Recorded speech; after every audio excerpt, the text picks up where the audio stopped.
Thank you so much for joining me today. It's always a treat to come to you to discuss transformational ideas and ideals that can actually change your destiny, generate massive outcome for you, open you up to great wealth, open you up to greater relationships, and help us ultimately to become matured minds who have capabilities that can actually break so many records and ultimately give our social systems noble impact, either directly or indirectly. Today, the topic for discourse is transforming your relationships with true love.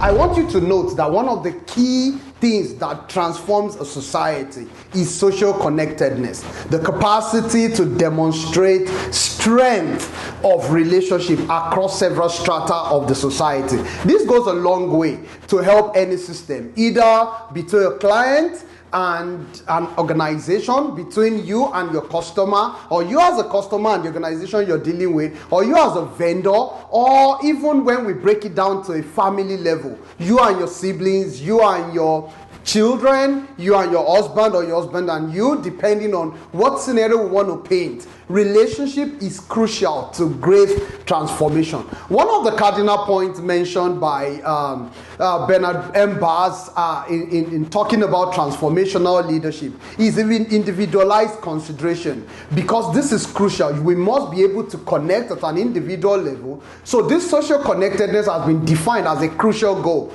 that drives transformation. And today, I would quickly just run you through how you can transform your relationship and ensure that you're actually using the true love. The reason why I need to emphasize the concept of the true love is that I would love to start with a story. And I love to break love down this way. Leadership, obsession, vision, and empowerment. One thing that comes to my mind when I hear the word love, and this is the love that actually transforms a society, that transforms a system, an organization. In fact, this is the love that will transform you as a person.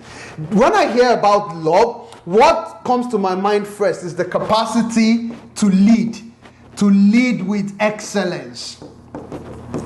To lead with excellence. Number two is that there is no way you will demonstrate love without passion, without the attraction that comes with love. So there's the obsessive attraction. You would always want to see the person. If I say I love reading books, you must always see me having books with me. There must be an obsession. There must be some degree of attraction, which is beyond the usual in that environment. Then there must be a clear vision of what we're going to, where we're going to, which is guided by some values.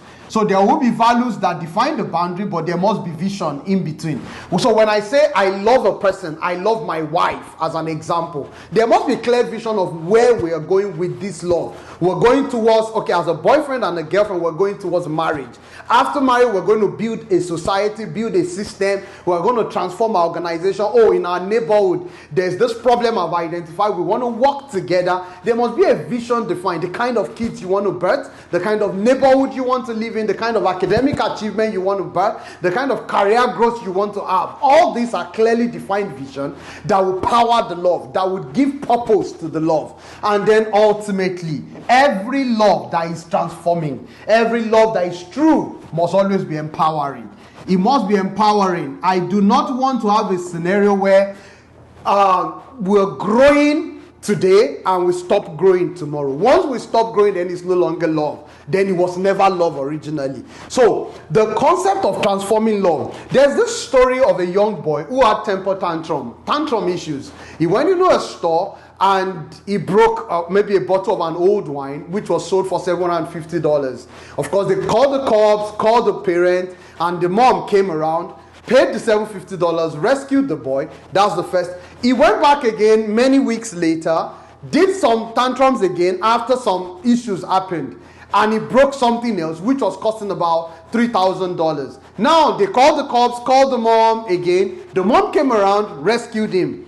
Now the third time, the story goes thus, that he actually stabbed someone and the person died. So now it's an irredeemable scenario. He's going to be charged for murder. And everybody said, wow, what happened? The mom came around. They got him the best of lawyers and everything. they had showed him some emotional love. But there is another scenario of the same boy who had the tantrum issue, broke the first bottle. The mom took him, the parents took him, and they enrolled him in a coaching system. The coaching system helped him to understand the background to his temper tantrum, to understand his priorities, his fears, his anxieties, his doubts, his worries that is leading to the tantrum. They helped him balance that, and they gave him some structured programs to get into, and the boy did not have tantrum issues again. He did not break any bottlenecks, and he developed his life into a great life. Out of the two parents, parent A and parent B, which one truly loves their child? You will both agree with me. They both came to rescue the boy. They both showed up for him. The boy with the murder case had the best of lawyers. But this one, they prevented him from even getting to the third stage.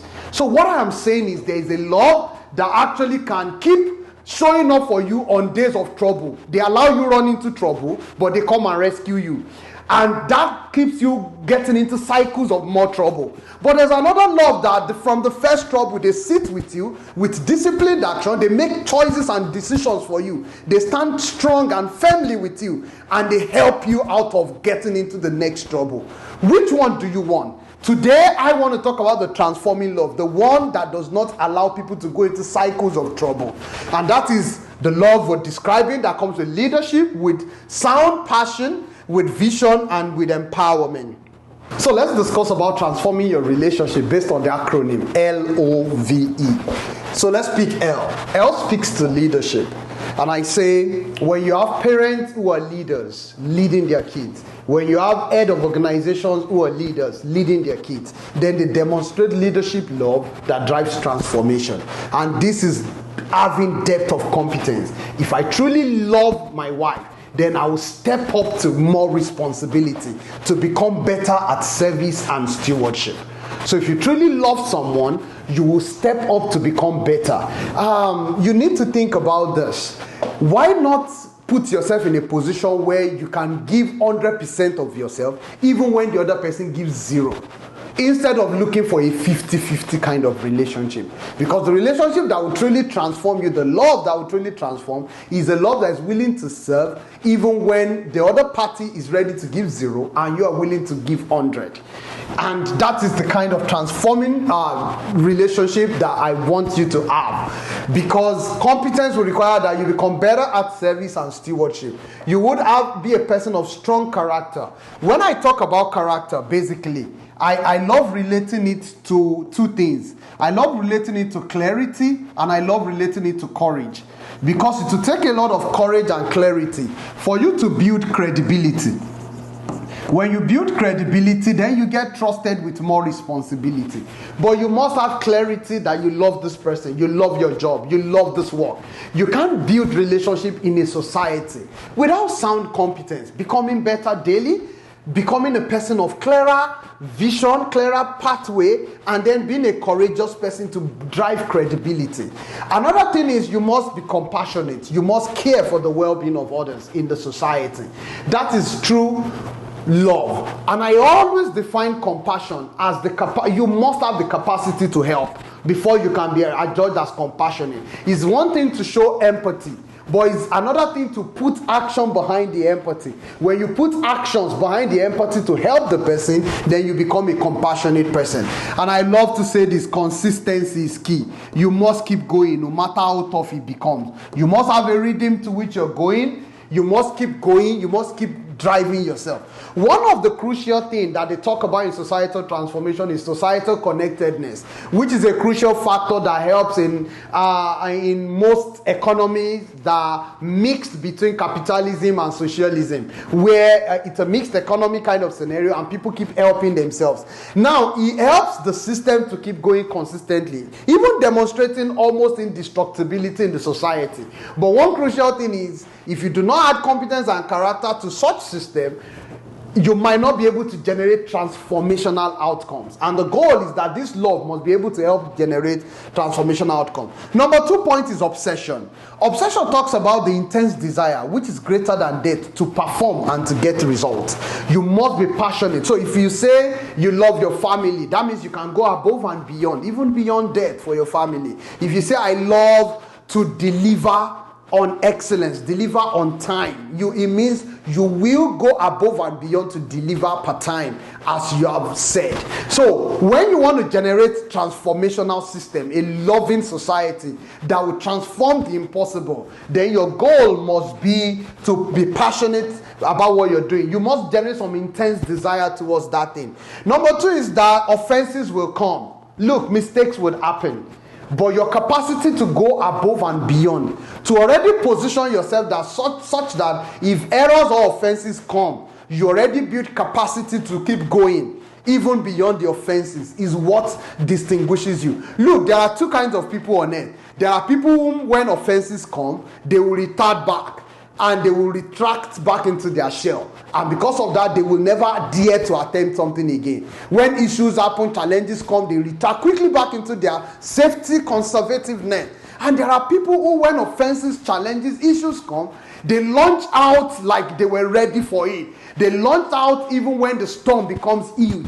That is when you know the people who are transformational in their approach. That is where leaders are tested. That's the point where you know those who truly have great love. Anyone who is ready to support you on days when things are smooth probably didn't love you. The people who stand by their word, who sacrifice hugely for what they say they will do, who has an integration between who they are, what they do, and what they say they do. Those are the people you should know that have great love. So, for a husband to a wife, offenses will come. You must heal faster.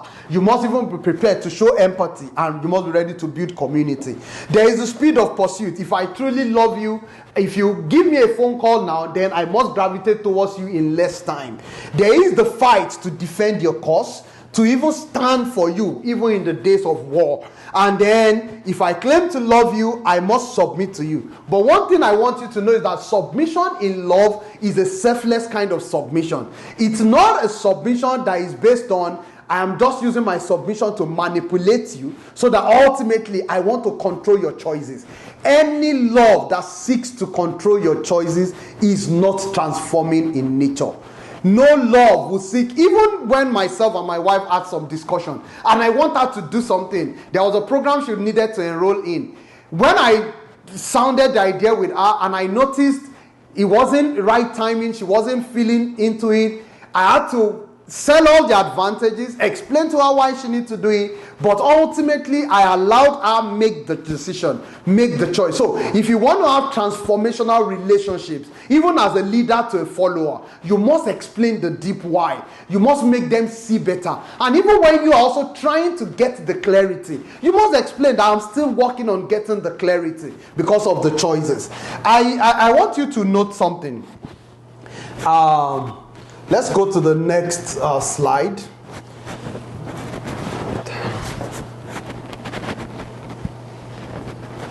So let's go to the next slide.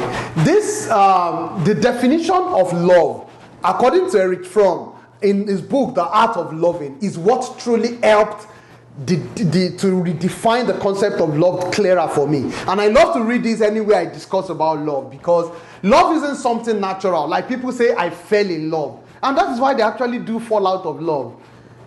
Love is not something you fall into. It has this obsessive, the emotional part, but trust me, it requires discipline, concentration, patience, faith, and overcoming of self-centeredness. It is not a feeling, it's a practice, it's a principle. It has a pattern, it has seasons, cycles in it that you must follow. Love is a decision, it is a judgment. That is based on rational analysis, on wisdom. It is a promise.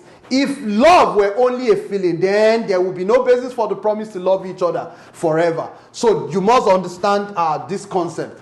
I need to start wrapping up with these 2 points. But please, before I go, I need you to listen again.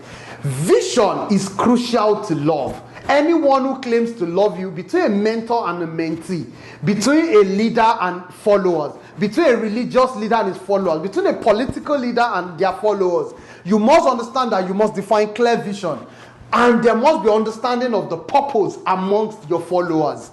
You must love them truthfully with integrity, and you must ensure that the faithfulness is to the cause, not to you. Because once you start driving the faithfulness towards you alone, you will soon manipulate them. You will soon leverage on that advantage. You will beat down the standards, and you probably destroy the system. And so because of that, transforming love is always based on sound values, which have guiding principles and core values for doing things righteously to achieve the vision. In every loving system, there is strategic focus. And that is why if I love my wife, it's only my wife that I would relate with. I will not just do the same thing I want to do with my wife with several other people. So if you say you love a system, a society, a thing, then you will devote some strategic focus towards that thing. And because of that, you will be blind to other things. Another thing is the uniqueness that comes. When you become visionary about something, you brand something, you make it create value, it brought some uniqueness about you, about that thing that you love. And you wouldn't love anything that is empowering. I want to be empowered always. Empowerment comes with excellence, excitement, elegance, encouragement, and enlightenment. So anyone that truly loves me must help me improve the quality of my life. Just like I'm trying to do to you, I'm demonstrating my love by trying to ensure that the quality of the life you're achieving by listening to this video keeps increasing. And that's why you will stay connected. If you have not subscribed, you will subscribe to this channel. You will keep listening for more videos that are transformational in nature. It is my drive for love that makes me want you to quickly see early in life the difference between just changing and transforming the outcomes of your life. Because it is transformation that would help you beat all the challenges that comes with evolutionary changes, inflationary changes, and every disruption that can come in our world. Because when you set out for transformation, the idea is to achieve massive result per time and to keep changing the strata of your existence to a very high strata that irrespective of what the price of fuel is, you don't get impacted. You don't know what the price of house is, you don't get impacted. You keep evolving and you compete against your better yesterday. And that's the idea of transformation. So empowerment comes with excitement, because anything that claims to love you must come with joy, it must come with peace and stability, with laughter. It must come with some elegance, the capacity to improve brightness, beauty, aesthetics, to enhance orderliness, to put you on a disciplined battle rhythm, to ensure that you are being encouraged every time and you become a matured mind. Transforming love will keep expanding your knowledge, would increase the depth of the wisdom with which you're operating, and help you to solve more problems at scale, and help you to drive towards achieving greater results. So this is the concept of vision. I love to end my discussion today with the words of our Vedis Donabedian. I love the man so much. He's one of the fathers of quality, healthcare quality. And he says, ultimately the secret to quality is love. I want to tell you that the secrets to transformation at personal level, at organizational level, at societal level, either you're an entrepreneur in an organization, you're a follower in a society, in a community, or you're a leader in a community, the secret is love. But the kind of love we're talking about is the kind of love that transforms our relationship. And this love, either from you as the follower or from the leader, is going to demand from us leadership discipline. We must be disciplined about what we call love. We will not do love with mediocrity, with carelessness, with complacency, with ineffectiveness, with inefficiency. We will not do love that way. We must outgrow the immaturity associated with self-centeredness. It's not about you, it's about the system. It's about the society. It's about the growth, the greatness of the nation. So it's never about one person, one family, one person, or one idea that you want to push to fruition only yourself. You must find a way to integrate that your idea into others' idea, except it violates your values and your vision. And then sound values and vision, ultimately. You must always stand guard, because your vision will see based on some right set of principles. But you would only achieve that vision when you stand on some right set of values. You know, Judas Iscariot made the money. but it wasn't based on sound values. And what happened to him? He eventually even traded off his own soul for that money. The eventual money he didn't get to spend, and he lost his soul. And I don't want you to sell out in any community. Don't be a Judas. Be a transformational follower and leader, and ensure that you are given to continuous empowerment. You can reach me through any of this channel. Follow me on Facebook and other social media platforms. Thank you so much.